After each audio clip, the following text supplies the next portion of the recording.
Juan Kapitulo 6, versikulo 35. Si Jesus miingon kanila, "Ako mao ang pan nga naghatag sa kinabuhi. Ang muari kanako dili nagayod gutomon, ug ang mutuo kanako dili nagayod uhawon." Ang mga puno Pan sa kinabuhi. maglikon unta sa mong pagtuo ug gagaka kami sa pagtuman sa imong mahal nga kasuguan. Ang Ginoo manaakan ninyo. Pagbasa gikan sa tos Ebanghelyo sumala ni San Juan. Si Jesus miingon siya mga tinunan, ayaw ka mo kaguol, salig ka mo sa Dios, salig usap mo kanako. Sa balay sa kong ama na'y daghang lawak. Muato ako aron pag-andam o dapit alang kaninyo. Dili pa kini tinuod, di ko ito masultihan ni ini. Kutuan ako dito nakaandam na ko dapit alang kaninyo, mabalik ako, kuhaon ko kamo, karon bisan asa ako, atuwa usab kamo. Nabalo kamo sa akong pag-atos dapit nga kong atuan. Pas Tomas mingon kaniya, Ginoo, wala kang nahibalo kung asa ikaw paingon. Unsa man ang pagtultol sa dalan? Si Jesus mitubag, ako ang dalan, ang kamatuolag kinabuhi. Wala magkato samahan, kundi moagi kanako. Ang Ebanghelyo sa Ginoo. Pasalamati ang Ginoo kay siya maayo, ang iyang gugma mulungtad hangtod sa kahangturan. Pasalamati ang Diyos sa tanang mga Diyos, ang iyang gugma malungtaron. Pasalamati ang Ginoo sa mga Ginoo, ang iyang gugma balungtaron.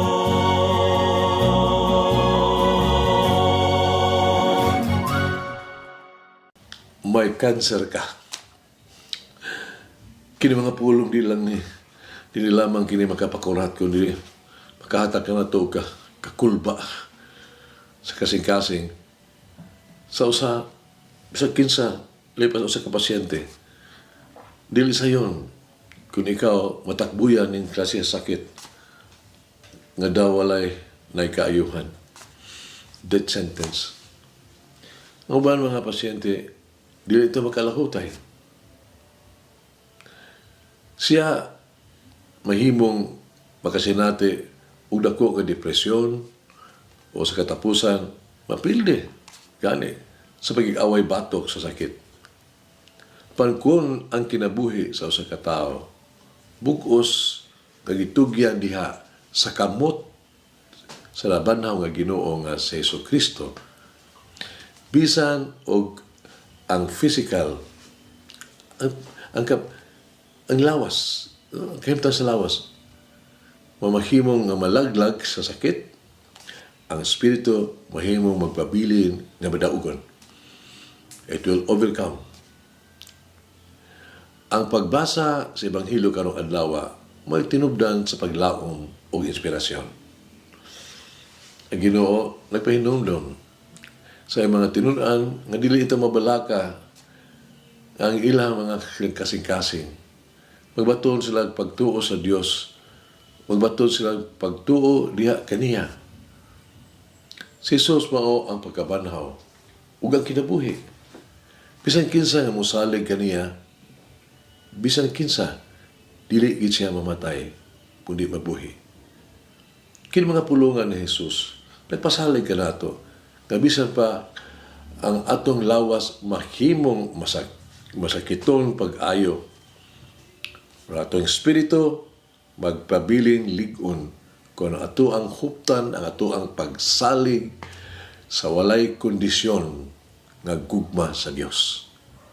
Ikumpara ni San Pablo ang lawas sa wala pa og pagkahuman sa pagkabanhaw sa liso ug sa tanom nga may gitib na sprout gikan niini.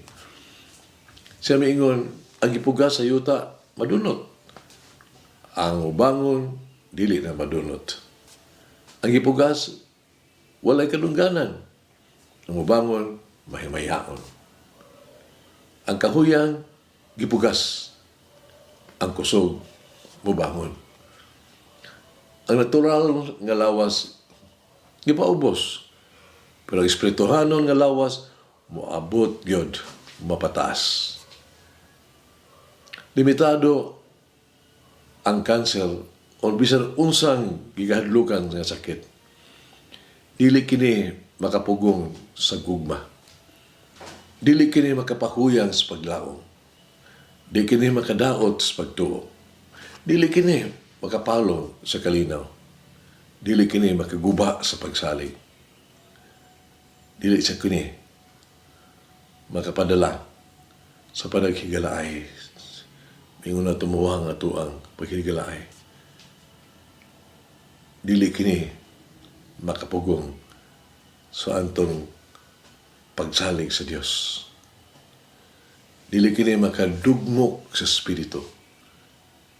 Dili kini makapakunhod sa kinabuhing dayon. Dili kini makapakunhod sa gahom sa pagkabanhaw. Apan kini maghatag og gahom sa usa ka tawo sa pagkupot pag-ayo sa pagtuo sa buhi nga Ginoo sa kinabuhi. Pabulungi kini. Man, we should not die of cancer or any sickness. We should always live in spite of the cancer and sickness. Meaning to say, di kita huwag tangan palaong. Kasi Kristo, nabanhaw na. Bisa ang kamatayon. Iyan ang nabuntog. Wan ay kahong kamatayon. Alang ka nato. Pasalig sa Ginoo. Magampo kita. O Diyos, ginikanan sa mo ang kagawasan o kaluwasan. Patiling hugi ang mga tingog sa nangaliya kanimo. Himoa ang imuhang tubos pinaagis pag-ula sa dugo sa imong anak. Mabuhi unta pinaagi kanimo. Umalipay diha kanimo sa pagkaayo nga walay katapusan. Mama Mary, inspire us to ask God for anything, for everything.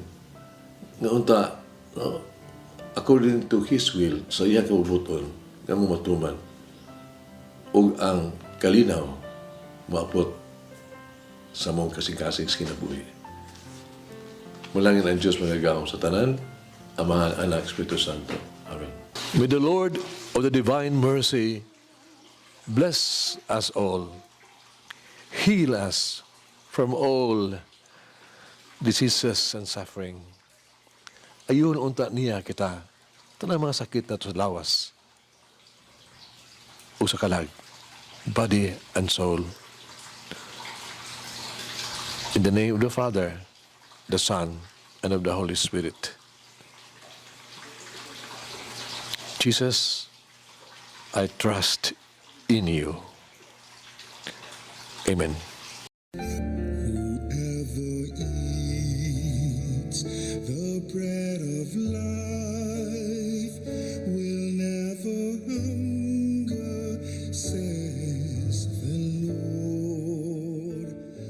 Kay galaan inyong nabati ang pagpaambit ug hamubong pamalandong sa pulong sa Dios pinaagi sa tulumanon pan sa kinabuhi nga gidumala ni Monsignor Daddy Silva. Hangtod na usab sa sunod higayon, daghang salamat. The bread